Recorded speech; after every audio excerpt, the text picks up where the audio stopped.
Welcome to Aryabhata classes. आज के इस क्लास में हम लोग 10वां के भूगोल का तीसरा लेसन का यानी कि वन एवं वन्य प्राणी संसाधन का क्या करेंगे, सॉल्यूशन करेंगे। जो टेस्ट लिए हैं उसी का वीडियो है। जो क्वेश्चन पेपर है वो क्वेश्चन पेपर लेकर के बैठना, और हो सके तो पेंसिल भी लेकर के बैठना, और जो सॉल्यूशन करा रहे हैं उसको छोटे छोटे और पतले पतले अक्षर में क्या करना, उसको लिखना। तो इरेजर और शार्पनर अपने पास रखना, और जो सॉल्यूशन करा रहे हैं उसको अच्छे से लिखना। और इसे हम क्या करेंगे, 12 सितंबर को 12 सितंबर को सभी विद्यार्थियों को क्या करेंगे, चेक करेंगे। जो सॉल्यूशन करने के लिए बोल रहे हैं उसको सब करके लाएगा बढ़िया से, और उसको वहाँ देखेंगे। और हो सकता है तो कुछ क्वेश्चन भी पूछें, इससे लगभग सभी विद्यार्थियों से पूछेंगे। और जो पिछला टेस्ट का था वो भी हो सके तो सॉल्यूशन करके लाना, हो सके तो नहीं करके ही लाना, ठीक। तो चलिए आज के इस वीडियो को शुरू करते हैं। हमारा पहला क्वेश्चन है, भारत का राष्ट्रीय पक्षी क्या है। तो सबको पता है कि भारत का राष्ट्रीय पक्षी क्या है, मोर है। लेकिन यहाँ ऑप्शन में कुछ फेरबदल है। ऑप्शन में मयूर भी दिया हुआ है और मोर भी दिया हुआ है। तो मयूर भी है, मोर भी है और मयूर भी है। तो इसका ऑप्शन नंबर क्या होगा, ऑप्शन नंबर डी, ए तथा सी दोनों होगा। परीक्षा में ज़्यादातर मयूर देगा, तो इसी पर ध्यान रखना। ऐसे तो दोनों नहीं देगा, अगर ऐसे करके पूछता है तो थोड़ा ध्यान रखना। दूसरा क्वेश्चन है, निम्नलिखित कथनों पर विचार करें। यानी कि इसमें आपको दो कथन दिया गया है, और इसमें से कथन में क्या कह रहा है जो आपको ध्यान से सुनना और उसको बनाना है। पहला कथन है, वन विस्तार की दृष्टि से भारत विश्व का 10वां देश है। तो ये रियल है कि भारत वन विस्तार की दृष्टि से 10वां देश है, लेकिन क्षेत्रफल की दृष्टि से कितवां देश है, तो ये 7वां देश है क्षेत्रफल की दृष्टि से। लेकिन यहाँ पूछ क्या रहा है, वन विस्तार की दृष्टि से। तो वन विस्तार की दृष्टि से क्या है, 10वां नंबर का है। कथन नंबर दूसरा है, वन विस्तार में विश्व में सर्वाधिक वन रूस में है। तो ये बात सही है कि क्या वन विस्तार में विश्व में पहला नंबर पर कौन है, रूस है। तो कंक्लूजन क्या निकला, पहला कथन का है कि क्या पहला कथन तो 10वां नंबर क्या है, देश है कौन सा, भारत, जहाँ पर सबसे ज़्यादा वन विस्तार है 10वें नंबर का। तो ये सही है पहला कथन। और दूसरा भी क्या है कि प्रथम स्थान पर कौन है, तो ये रूस है। रूस, भारत में लगभग कितने करोड़ हेक्टेयर है, तो लगभग 67 करोड़ करोड़ हेक्टेयर वनों का क्या है, विस्तार है। 67 करोड़ हेक्टेयर वन का विस्तार कहाँ है, तो भारत में है। और रूस में देखें तो क्या, लगभग 800 करोड़ हेक्टेयर 800 करोड़ हेक्टेयर वनों का विस्तार है, कहाँ, रूस में। तो हमारा जो कंक्लूजन निकल गया लास्ट में, क्या निकल करके आया कि जो ये पहला कथन है ये भी सही है, और दूसरा कथन है ये भी सही है। क्वेश्चन में क्या कह रहा है, आगे पढ़ें। निम्नलिखित कथनों में कौन सा कथन गलत है। यानी कि हमें किसको चूज करना है, गलत को चूज करना है। यानी कि गलत कौन है, अब गलत तो कोई भी नहीं है, ना तो पहला कथन गलत है ना दूसरा कथन गलत है। तो इसका आंसर क्या हो, ऑप्शन में देखते हैं कि आंसर क्या होगा। पहला ऑप्शन है कि एक कथन गलत है, यानी कि पहला नंबर का कथन गलत है। दूसरा है दो कथन गलत है, लेकिन गलत तो कोई भी नहीं है। ऑप्शन नंबर सी है, एक कथन गलत, ए और दो दोनों कथन गलत है, ये भी नहीं होगा। तो ऑप्शन नंबर बच रहा है डी, एक से अधिक सही। तो सही, तो एक से अधिक भी सही है। तो इसका ऑप्शन नंबर क्या होगा, ऑप्शन नंबर डी। यानी कि कहा क्या रहा है, भारत 10वां स्थान है वन विस्तार में, रूस पहला स्थान है, बस। क्वेश्चन नंबर 3 है, भारत के किस राज्य में सर्वाधिक वन विस्तार है। तो भारत के, तो सबसे ज़्यादा भारत में वन विस्तार कहाँ है, तो ये मध्य प्रदेश में है। यानी कि एक नंबर में कौन है, मध्य प्रदेश, और दूसरे नंबर में कौन है, दूसरा नंबर में अरुणाचल प्रदेश है। पहला नंबर में ये हो गया, दूसरा नंबर में हो गया अरुणाचल प्रदेश, और तीसरा नंबर में क्या हो गया, थर्ड में छत्तीसगढ़ हो गया, और फोर्थ नंबर में क्या है, तो उड़ीसा है। और पाँचवा नंबर में कौन था, ये महाराष्ट्र था, महाराष्ट्र। तो अब इसको कुछ इस प्रकार से ऐसे लिख लीजिएगा। क्वेश्चन नंबर 4 है, घनत्व के आधार पर वनों को कितने भागों में वर्गीकृत किया गया है। तो घनत्व के आधार पर वनों को कितने भागों में बांटा गया है, 5 भागों में बांटा गया है। कौन कौन सा भागों में बांटा गया है, तो पहला क्या हो गया, अति सघन वन, फिर दूसरा क्या था, सघन वन, फिर तीसरा क्या था, खुले वन, और चौथा क्या था, झाड़ियाँ वन एवं अन्य वन कह सकते हैं इसको। और पांचवा क्या था, 5 नंबर का मैनग्रोव वन। तो कुछ इस प्रकार से क्या किया है, तो घनत्व के आधार पर वनों को वर्गीकृत किया है। कितने भागों में, 5 भागों में किया गया है।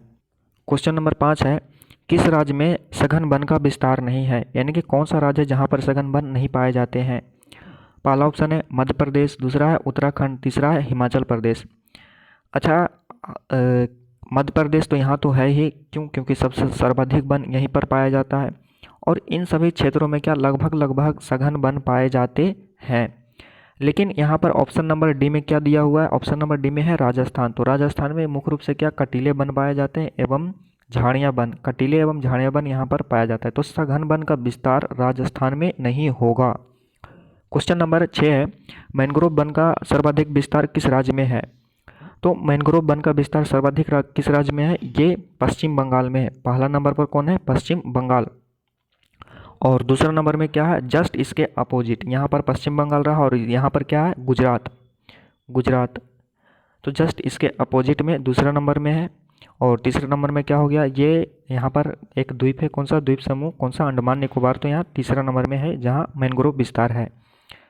इसको बस इतना लिख करके रखिएगा कि पहला नंबर में कहाँ है, दूसरा नंबर में कहाँ, और तीसरा नंबर में कहाँ है। तीसरा नंबर में कहाँ है, तो अंडमान और निकोबार द्वीप समूह में। क्वेश्चन नंबर 7 है, किस राज्य में मैंग्रोव वन का विस्तार नहीं है। किस राज्य में मैंग्रोव वन का विस्तार नहीं है। तो मैंग्रोव वन का विस्तार कहाँ नहीं होगा।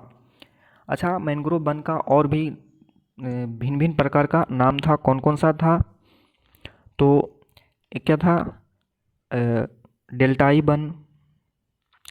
वन कहते थे इसको, ज्वारीय वन कहते थे, और मैंग्रोव वन तो कहा ही जाता है, बेलांचली व अनूप वन कहा जाता है। तो डेल्टा वन कहाँ पाया जाएगा, जो भारत का ये कोस्टल एरिया है वहीं पर क्या पाया जाएगा, डेल्टा वन पाया जाएगा।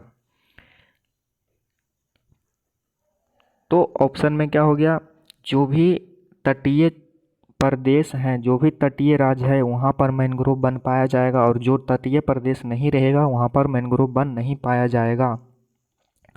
तो इसका ऑप्शन नंबर क्या होगा, ऑप्शन में देखो तो पहला दिया है क्या, पश्चिम बंगाल, तो यहाँ तो है ही, पहला नंबर पर है कि हाँ यहाँ पाया जाता है। गुजरात तो दूसरा नंबर पर है, उड़ीसा तो यहाँ भी पाया जाता है।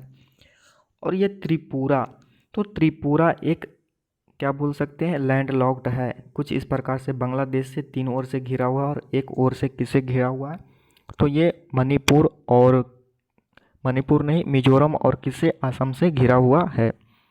तो यहाँ पर नहीं पाया जाएगा कौन सा वन, तो मैंग्रोव वन। क्वेश्चन नंबर 8 है, बिहार में कितने प्रतिशत भागों पर वन विस्तार है। यहाँ कुछ गलत लिखा हुआ है। तो बिहार में कितने प्रतिशत वन विस्तार है, तो 7.1% वन विस्तार है। और नॉर्थ ईस्ट में देखें तो लगभग 25% नॉर्थ ईस्ट के राज्यों में क्या वन विस्तार है। जो भारत का कुल 100% भाग वन है उसे 25% कहाँ है, तो नॉर्थ ईस्ट में सभी राज्यों में है। सबसे ज़्यादा कहाँ है, तो ये मध्य प्रदेश में, एमपी में है। और दूसरा नंबर पर क्या हो गया, अरुणाचल प्रदेश हो गया। तीसरा नंबर में क्या हो गया, उड़ीसा हो गया। चौथा नंबर में क्या हो गया, आप कमेंट में करके लिख के बताइए ये कौन कौन सा नंबर है। पहला नंबर में ऐसे करके, और दूसरा नंबर में, तीसरा नंबर में, ऐसे ऐसे करके पांचों लिख करके भेजिएगा, कमेंट करिएगा ज़रूर से ज़रूर। क्वेश्चन नंबर 9 है, प्रशासकीय दृष्टि से वनों को कितने भागों में वर्गीकृत किया गया है। तो प्रशासकीय दृष्टि से कितने भागों में बांटा गया, इसको 3 भागों में बांटते हैं।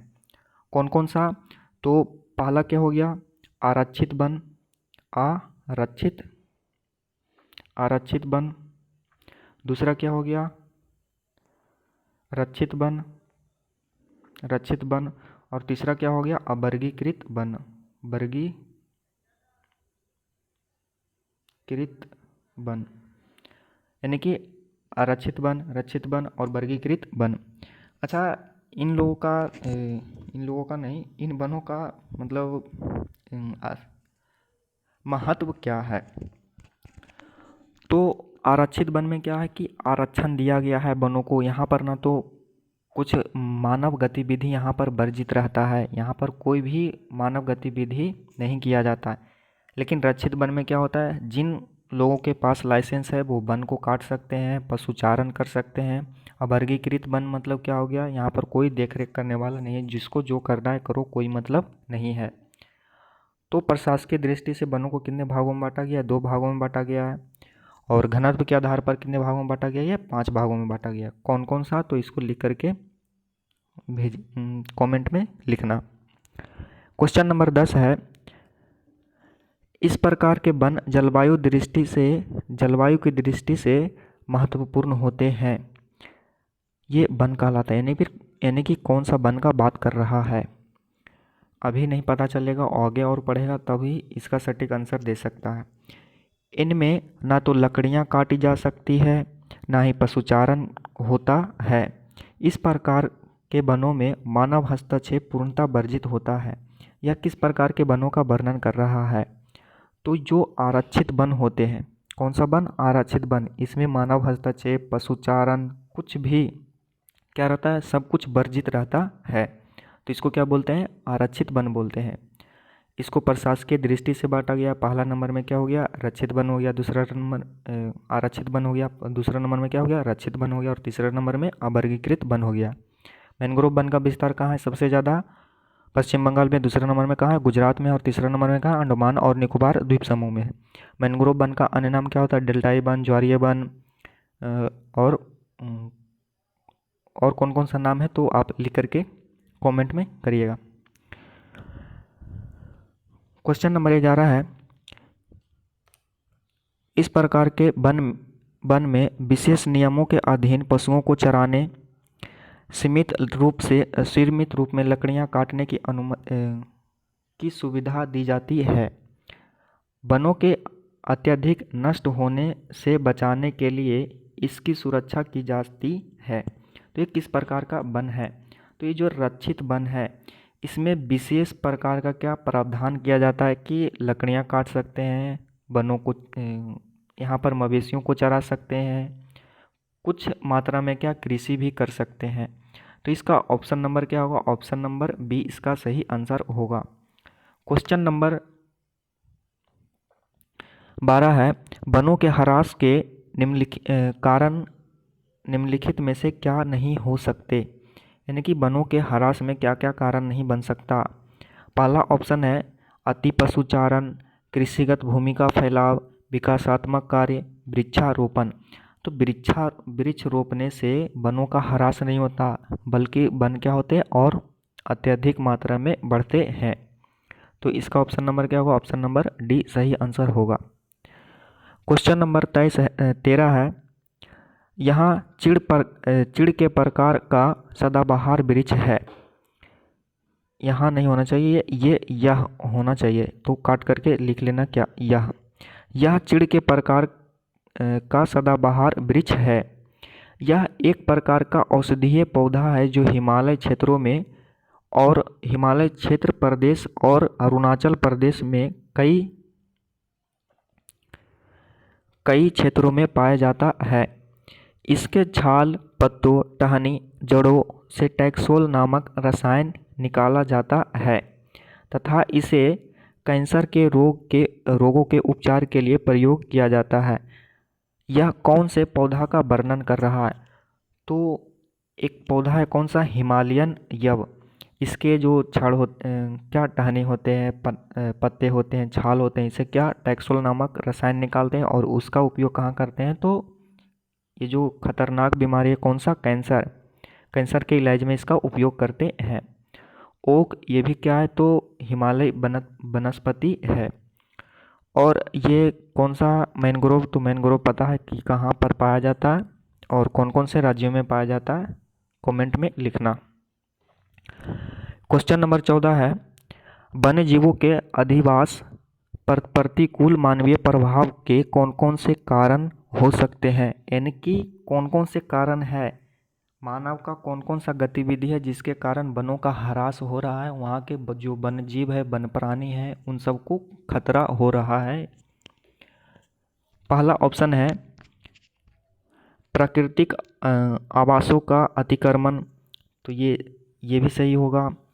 प्रदूषित जनित समस्या, ये भी सही होगा। आर्थिक लाभ, तो ये भी होगा, यानी कि ऑप्शन नंबर क्या हो जाएगा, ऑप्शन नंबर डी।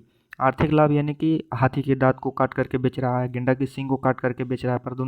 प्रदूषण जनित समस्या क्या होगा, जो प्रदूषण होता है उससे भी क्या, कौन कौन सा प्रदूषण हो गया, ये वायु प्रदूषण, मृदा प्रदूषण और कौन सा प्रदूषण, साउंड पोल्यूशन। तो इन सभी से क्या होता है, जो वन्य जीव होते हैं उनको क्या तकलीफ होता है और उनके जनसंख्या कमी में ये भी बाधक बनते हैं। तो और प्राकृतिक आवासों का अतिक्रमण, तो ये भी होगा। तो ऑप्शन नंबर डी इसका सही आंसर होगा। एक से अधिक सही इनमें से कोई नहीं, एक से अधिक सही वाला सही होगा। क्वेश्चन नंबर 15 है, राजस्थान के बिश्नोई गांव कहाँ है, जोधपुर जिला में है, की रहने वाली थी, यानी कि किसके बारे में ऐसा वर्णन कर रहा है, उसको पूछ रहा है, उसका नाम पूछ रहा है। उसने 1731 ईस्वी में राजा के आदेश को दरकिनार कर वनों से लकड़ी काटने वालों का विरोध किया था। राजा के लिए नवीन महल निर्माण हेतु लकड़ी काटा जाना था। इसके साथ गांव वालों ने भी राजा के आदमियों का विरोध किया। जब इसकी जानकारी मिली तो उन्हें काफ़ी पछतावा हुआ, यानी कि राजा को काफ़ी पछतावा हुआ। अपने राज्य में वनों की कटाई पर रोक लगा दी। यह किस महिला के बारे में कहा जा रहा है, तो ये कौन महिला थी, ये अमृता देवी थी, जिन्होंने क्या किया था, राजा का विरोध कर दिया था जब पेड़ वहाँ के लोग मतलब पेड़ वहाँ काटे जा रहे थे तब। अब राजतंत्र में ऐसा कोई करता है तो मुख्यतः उसको क्या मृत्यु दंड या फिर आजीवन कारावास, जो राजा बोल दिया उसको दिया जाएगा। लेकिन इन्होंने फिर भी क्या किया था, विरोध किया था, राजा का विरोध किया। किसके कारण, तो लकड़ी, केवल लकड़ी काटने के कारण। और भी ऑप्शन को देखें तो क्या है, संदीप पांडे, इसका नाम क्यों आया, क्योंकि ये वर्षा जल संग्रहण में क्या एक अहम भूमिका निभा रहे हैं। तो इनका योगदान कहाँ है, वर्षा जल में इनका योगदान है। तो आपको ऐसे लिखना है यहाँ पर, वर्षा जल में योगदान। सुंदरलाल बहुगुणा कौन थे, तो इन्होंने क्या किया था, चिपको आंदोलन चलाया था, कहाँ, तो उत्तराखंड में। मेधा पाटेकर, इन्होंने क्या किया था, तो नर्मदा बचाओ आंदोलन में एक अहम भूमिका निभाए थे। तो आपको ऐसे ऐसे करके लिखना है इसमें। क्वेश्चन नंबर 16 है, किसके लिए रेड डाटा बुक जारी किया जाता है, किसके लिए रेड डाटा बुक जारी किया जाता है, तो ये जो असाधारण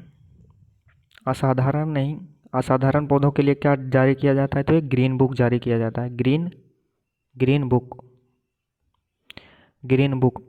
और सामान्य प्रजातियों के लिए क्या जारी किया जाता है, तो रेड डाटा बुक जारी किया जाता है। तो ऑप्शन नंबर क्या होगा, ऑप्शन नंबर बी सही होगा। और असाधारण पौधों के लिए तो ये ग्रीन बुक जारी किया जाता है।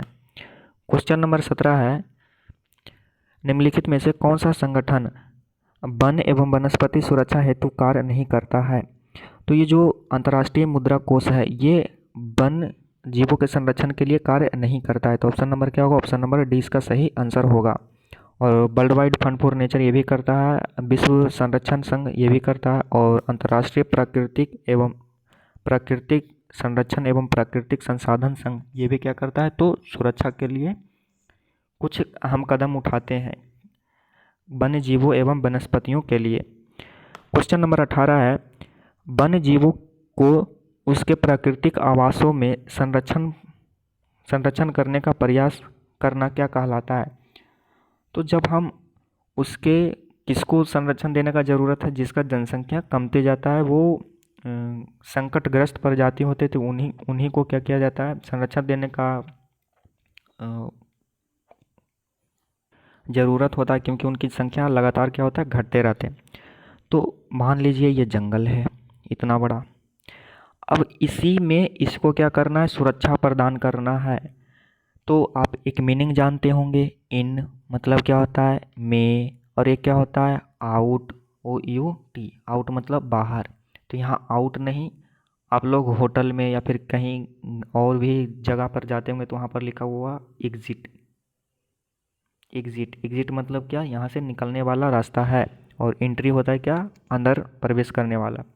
तो इन मतलब क्या होता है, इन मतलब में, यानी कि ये क्या रहा, जंगल रहा, तो जंगल में ही इसको सुरक्षा देना, वन जीवों को सुरक्षा देना, तो वो क्या कहलाता है, इन सीटू कहलाता है। और जब उसको हम बाहर निकाल लेते हैं तो यानी कि गेट यहाँ है, तो गेट के बाहर क्या लिखा हुआ रहता है, एग्जिट डोर, इधर एंट्री डोर। तो जो एग्जिट हो रहा है यानी कि वनस्पति या फिर वन्य प्राणी को यहाँ से इसे निकाल लिया, तो ये क्या होगा, एक्स सीटू। तो जब हम क्या करते हैं, वन प्राणियों को निकाल करके, उसके प्राकृतिक आवास से निकाल करके उसको सुरक्षा प्रदान करते हैं, तो वो क्या कहलाता है, एक्स सीटू कहलाता है। और जब उसी में उसको हम संरक्षण देते हैं, इन मतलब क्या होगा, में, तो उसी में, तो वो क्या कहलाता है, इन सीटू कहलाता है। तो इसका आंसर क्या हो जाएगा, ऑप्शन नंबर ए इसका क्या होगा, सही आंसर होगा। यानी कि उनके प्राकृतिक आवास में ही संरक्षण देना क्या कहलाता है, इन सीटू कहलाता है। और इसका आंसर क्या हो जाएगा, सॉरी, इसका आंसर क्या होगा, एक्स सीटू होगा, इन सीटू नहीं होगा। ऑप्शन नंबर क्वेश्चन नंबर 19 का, क्यों, क्योंकि इसको क्या कर रहा है, बाहर निकाल करके इसको क्या कर रहा है, कृत्रिम आवासीय संरक्षण प्रदान कर रहा है। यानी कि जंगल से बाहर निकाल लिया तो क्या होगा, एग्जिट हो गया, तो इसको क्या बोलते हैं, एक्स सीटू कहते हैं, EXSITU, ठीक ना, एक्स सीटू इसको कहते हैं। क्वेश्चन नंबर 20 है, निम्नलिखित में से कौन सा राष्ट्रीय उद्यान तथा अभयारण्य मध्य प्रदेश में नहीं है। तो मध्य प्रदेश में लगभग क्या 7 के आसपास क्या है, राष्ट्रीय उद्यान है। तो 7 का आपको नाम लिख करके क्या करना है, भेजना, सेंड करना है यहाँ पर, कहाँ, कमेंट में, सभी को अनिवार्य है। जो ऐसा नहीं करेंगे तो क्लास तो खैर लगेगा ही।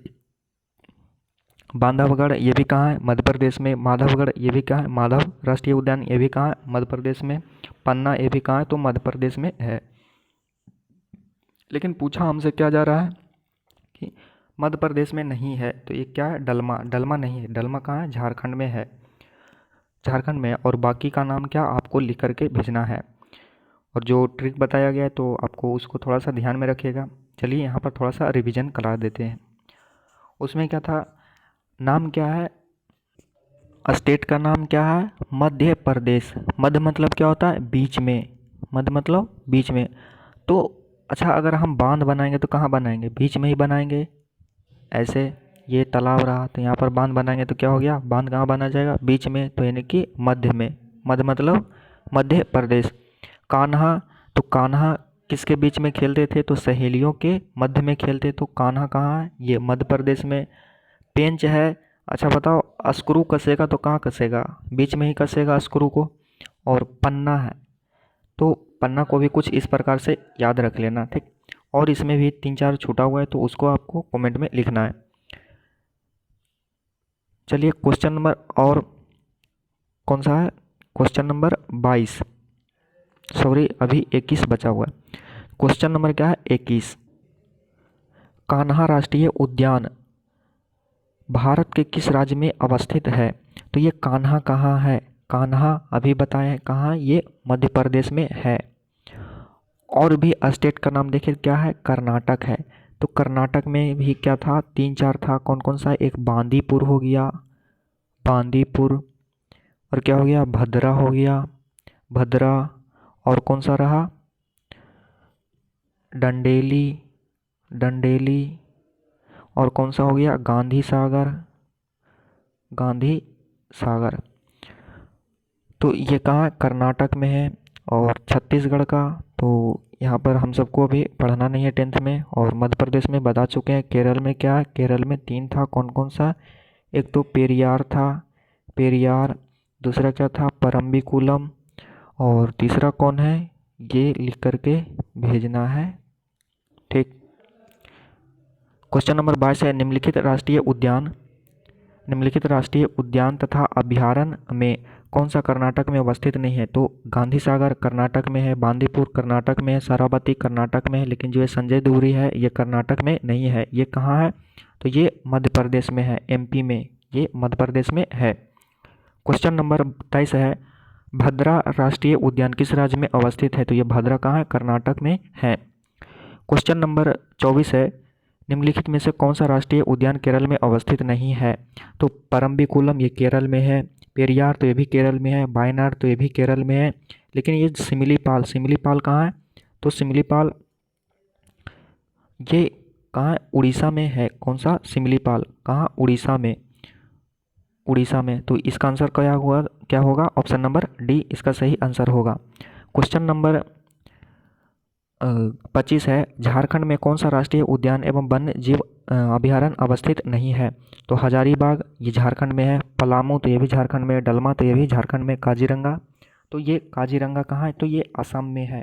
तो इसका सही आंसर क्या होगा? Option number D. ओहो सॉरी, क्वेश्चन में कुछ गड़बड़ी है, कौन अवस्थित नहीं है ऐसे होना चाहिए, कौन अवस्थित नहीं है। तो ये तीनों क्या है? अवस्थित है। कहाँ? झारखंड में, लेकिन जो क्या है? काजीरंगा है, काजीरंगा यहाँ अवस्थित नहीं है। क्वेश्चन नंबर 26 है, नंदा देवी कहाँ अवस्थित है? तो ये नंदा देवी कहाँ है? उत्तराखंड में अवस्थित है। कंचनजंगा में एक कौन सा फेमस है? तो ये सॉरी सिक्किम में कौन सा एक राष्ट्रीय उद्यान है, या फिर सिक्किम में कौन है? तो ये कंचनजंगा, तो इसको आप ध्यान में रखिएगा। क्वेश्चन नंबर 27 है, विभिन्न प्रकार के जीवों और वनस्पतियों के आनुवंशिक गुणों का पता लगाकर दूसरे जीवों एवं पौधों में प्रत्यारोपण के द्वारा अन्य प्रकार के जीव एवं पौधा विकसित किया जाता है। यह शब्द किस शब्द का सटीक वर्णन कर रहा है? तो इसको हम क्या बोलते हैं? जैव अपहरण कहते हैं, यानी बायोपायरेसी। इसको क्या बोलते हैं? बायोपायरेसी। क्वेश्चन नंबर 28 है, देशज प्रजातियों की संख्या का निर्धारण, ऐसी प्रजातियां जो अन्य और कहीं नहीं पाई जाती है, अधिवास पर अतिक्रमण की सीमा निर्धारण करना, यह किस प्रकार के शब्द का वर्णन कर रहा है? तो जो क्या था? हॉटस्पॉट था, हॉटस्पॉट कोई ऐसा क्षेत्र, मान लीजिए ये रहा कौन सा क्षेत्र? बिहार का क्षेत्र, और बिहार में कौन है? गंगा डॉल्फिन। तो गंगा डॉल्फिन विश्व में कहाँ? केवल और केवल कहाँ पाया जाता है? तो बिहार में ही पाया जाता है, पटना के आसपास। तो ये क्या है? असामान्य है कि नहीं है? और कहीं है? नहीं है। तो इसको क्या बोला जाएगा? ये हॉटस्पॉट क्षेत्र इसको घोषित हम कर सकते हैं, जो केवल और केवल कहाँ पाया जाता है? केवल और केवल बिहार में पाया जा रहा है, इसलिए इसको क्या बोलते हैं? हॉटस्पॉट कहते हैं। यही कारण क्या हो सकता है कि कोई वनस्पति हो सकता है, कोई वन्यजीव हो सकता है, तो ये सभी को क्या किया जाता है? हॉटस्पॉट इसे घोषित किया जाता है। क्वेश्चन नंबर 30 है, उत्तर प्रदेश टिहरी गढ़वाल पर्वतीय क्षेत्र में सुंदरलाल बहुगुणा के नेतृत्व में अनपढ़ जनजातियों द्वारा 1972 में आंदोलन प्रारंभ हुआ था। इस आंदोलन में स्थानीय लोग ठेकेदारों की कुल्हाड़ी से हरे भरे पौधों को काटते देख उसे बचाने के लिए पौधों को घेरकर इसकी रक्षा करते थे। यह किस आंदोलन से संबंधित है? तो जब सुंदरलाल बहुगुणा आ गया तो क्या हो जाएगा? कौन सा आंदोलन?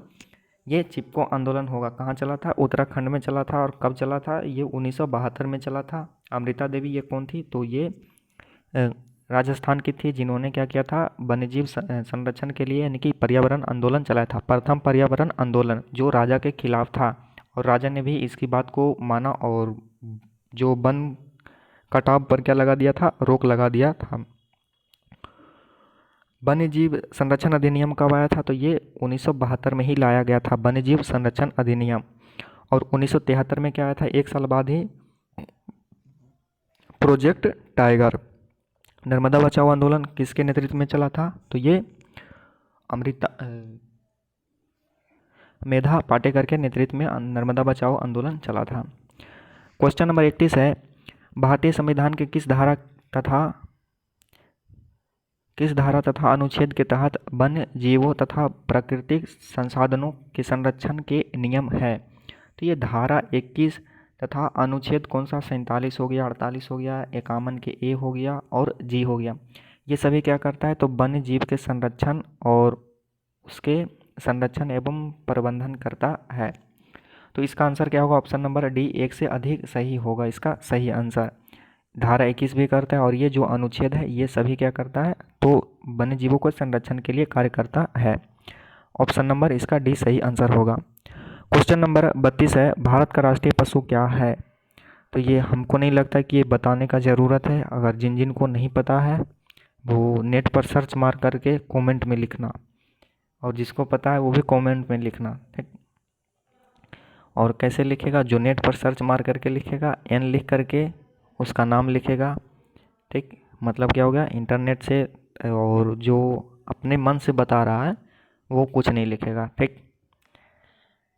हमको नहीं लगता कोई एन लिखेगा। क्वेश्चन नंबर 33 है, निम्नलिखित जीवों में कौन सा जीव जो केवल भारत में ही पाया जाता है? कौन सा है ये? डॉल्फिन है, जो क्या है? गंगा का डॉल्फिन। क्वेश्चन नंबर क्या हो जाएगा? ऑप्शन नंबर बी सही इसका सही आंसर होगा। क्वेश्चन नंबर 34 है, चरक का संबंध किस देश से है? तो ये किस देश से है? तो ये भारत से इसका संबंध है चरक का। क्वेश्चन नंबर 35 है, भारत में कौन जैव विविधता का क्षेत्र नहीं है? यानी कि जैव विविधता हॉट स्पॉट का बात आ गया। यानी हिमालय प्रदेश, तो हिमालय प्रदेश है। पूर्वी घाट, तो पूर्वी घाट भी है। पश्चिमी घाट, तो ये भी है। भारत का पठारी क्षेत्र ये नहीं है। तो ऑप्शन नंबर क्या हो जाएगा? ऑप्शन नंबर डी इसका सही आंसर होगा। पूछ क्या रहा है? नहीं है, तो ये तीनों है, ठीक ना। ऐसे तो 5 है, और पांचों का क्या नाम लिख करके कमेंट में भेजना, ठीक ना, कमेंट करना। क्वेश्चन नंबर लगभग सबको पता ही है, इसलिए नहीं बता रहे हैं, ठीक।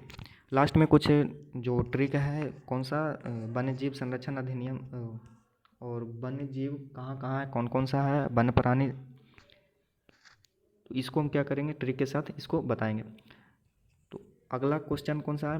नीलगिरी जैव मंडल रिजर्व किस क्षेत्र में है? तो नीलगिरी जो है कहाँ कहाँ है? कर्नाटक में, केरल में और तमिलनाडु में भी है। तो इसका सही आंसर क्या होगा? ऑप्शन नंबर डी इसका सही आंसर होगा। क्वेश्चन नंबर 37 है, वन्य जीव संरक्षण अधिनियम कब लाया गया था? तो ये वन्य जीव संरक्षण अधिनियम कब लाया गया था? ये 72 में लाया गया था। और भी ऑप्शन को देखें तो क्या है? 1992 में क्या आया था? Project elephant. और 73 में क्या आया था? Project tiger. फिर क्वेश्चन नंबर क्या है? क्वेश्चन नंबर 38, हिमालयन यव किस राज्य में पाया जाता है? तो हिमालयन यव नाम से क्या पता चल रहा है? हिमालय के तरफ होगा, हिमालय वाले क्षेत्र में होगा। तो इसका सही आंसर क्या होगा?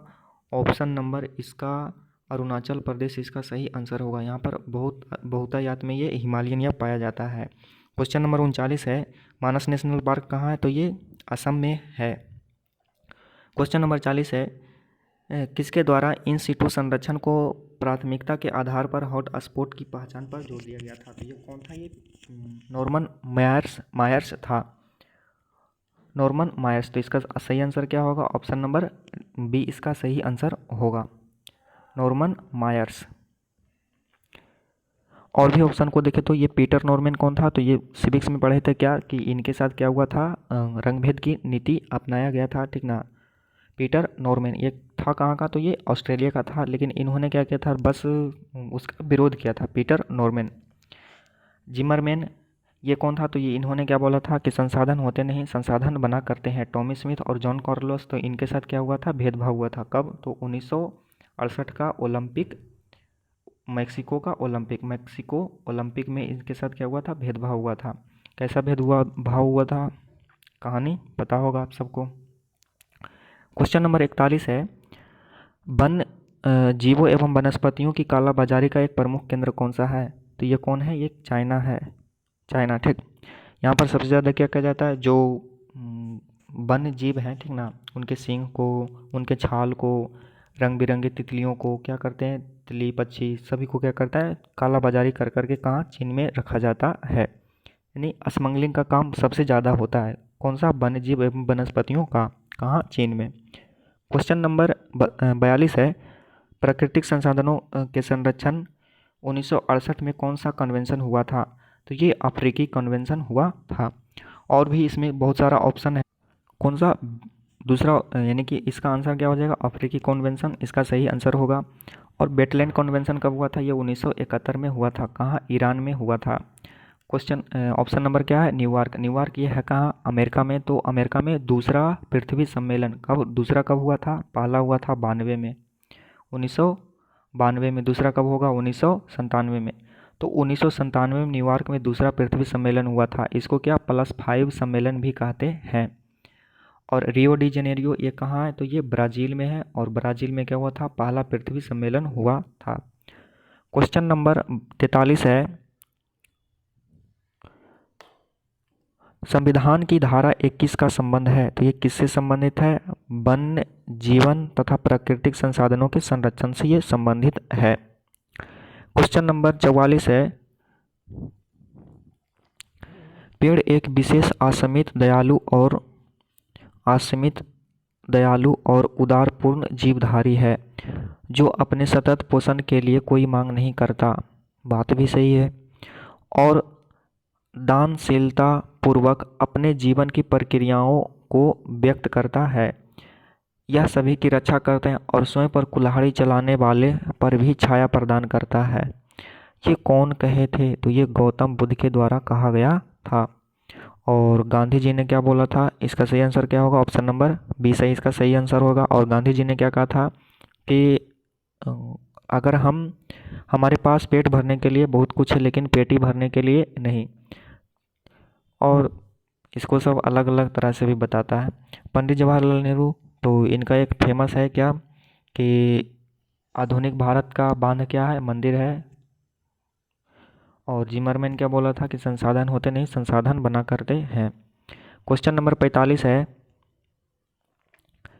निम्नलिखित में से कौन से अंतर्राष्ट्रीय सम्मेलन जो वन्य जीवों के संरक्षण के लिए कानूनी प्रावधान करता है? तो वन्य जीवों के संरक्षण के लिए कानूनी प्रावधान कौन करता है? अफ्रीकी कन्वेंशन ये भी करता है, बेटलैंड कन्वेंशन ये भी करता है। तो यानी कि ऑप्शन नंबर क्या हो जाएगा? ऑप्शन नंबर डी इसका सही आंसर होगा। फ्लोरा का संबंध है, फ्लोरा यानी कि क्या हो गया? फ्लावर, इसे याद रखिएगा। फ्लावर कहाँ होता है? फूल कहाँ होगा? जीव में होगा कि वनस्पति में होगा? तो ये कहाँ होगा? वनस्पति में होगा। तो इसका संबंध किससे है? वनस्पति से संबंध है फ्लोरा का। और फौना का संबंध किससे है? तो फौना का संबंध FAUNA, फौना का संबंध किससे है? तो ये वन्य जीव से संबंधित है। फ्लोरा फूल ऐसे याद रख लेना। क्वेश्चन नंबर 47 है, सुंदरबन टाइगर रिजर्व कहाँ है? तो ये पश्चिम बंगाल में है। क्वेश्चन नंबर 48 है, घाना पक्षी बिहार या भरतपुर बर्ड सेंचुरी ये कहाँ है? तो ये राजस्थान में स्थित है। क्वेश्चन नंबर कौन सा 49 है, निम्नलिखित में से क्या वनोन्मूलन का कारण नहीं है? स्थानांतरित कृषि, पोड़ू कृषि, पशुचारण। तो इसका आंसर क्या हो जाएगा? यानी कि ये सभी कारण है। तो इसका सही आंसर क्या होगा? इनमें से कोई नहीं। अच्छा, स्थानांतरित कृषि क्या होता है? यानी कि ये झूम कृषि के बारे में कह रहा है। और झूम कृषि आप लोगों को पता होगा। पोड़ू कृषि, तो ये इसी का प्रकार है। पोड़ू कृषि कहाँ बोला जाता है? आंध्र प्रदेश में इसको पोड़ू कृषि कहते हैं। क्वेश्चन नंबर 50 है, बिहार में मुख्यतः किस प्रकार के वन पाए जाते हैं? तो ये क्या पाया जाता है? ये झाड़ियाँ पाया जाता है। कोई सघन अति सघन ये सब नहीं पाया जाता है। क्या पाया जाता है? तो ये झाड़ियाँ पाया जाता है। तो ऑप्शन नंबर क्या होगा? ऑप्शन नंबर डी इसका सही आंसर होगा। और कुछ एक ट्रिकी वीडियो डाल देंगे, कौन सा, जो क्या बोलते हैं, भारत में जितने भी क्या है वन जीवों के संरक्षण के लिए जो राष्ट्रीय उद्यान और वन्यजीव अभयारण्य कौन सा कहाँ कहाँ है, तो इसको अच्छे से हम लोग उस ट्रिकी वीडियो में उसको देख लेंगे। तो आपको ध्यान देख लेना है। और जो ये सॉल्यूशन कराएं इसको आप लिख करके लाइएगा अच्छा से। तो अगले वीडियो में अगले टेस्ट के साथ, अगले सॉल्यूशन वीडियो के साथ मिलते हैं।